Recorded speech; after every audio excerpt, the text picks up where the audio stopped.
trouvé et on remplace.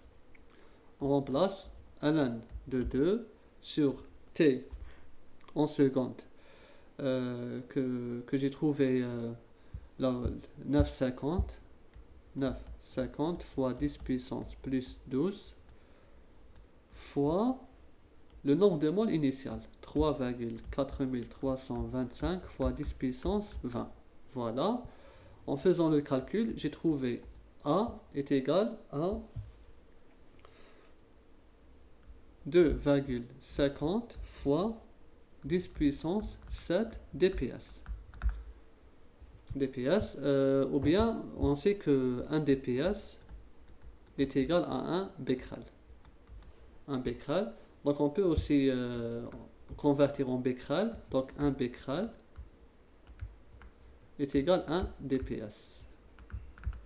Je supprime dps avec dps et j'aurai l'activité en becquerel.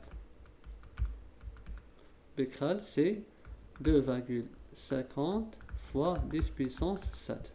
Mais généralement c'est en dps.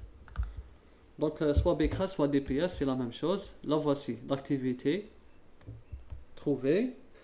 Mais là le plus important c'est la conversion. Il faut faire attention à la conversion pour aller de l'année vers la seconde et aussi pour convertir du nombre de moles vers le nombre d'atomes. C'est différent. Il faut juste savoir utiliser les bons facteurs de conversion. On termine par cette question dernière. Quel est le nombre de noyaux désintégrés au bout de T1,5? Ben là, c'est très simple. On a vu la démonstration graphique.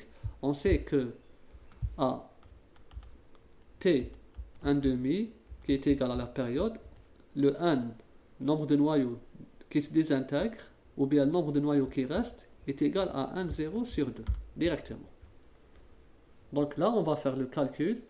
Le 1,0, on l'a calculé, on l'a trouvé égal à 3,74. C'est ça. On a trouvé le nombre de noyaux initial, plutôt le... Oui, voilà, on a trouvé est égal à...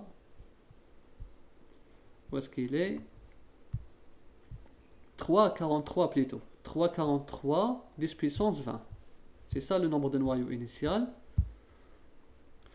Le nombre de noyaux initial, c'est 3,43 continue des virgules fois 10 puissance 20 qu'on va diviser par 2.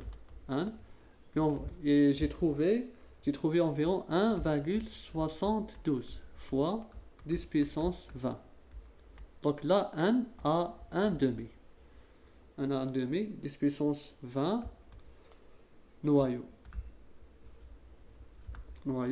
Donc là, on peut dire que au bout de T 1,5, on aura ce nombre de noyaux qui s'est désintégré. C'est ce nombre de noyaux qui s'est désintégré. Et je pense qu'on a terminé cette partie de l'exercice 4.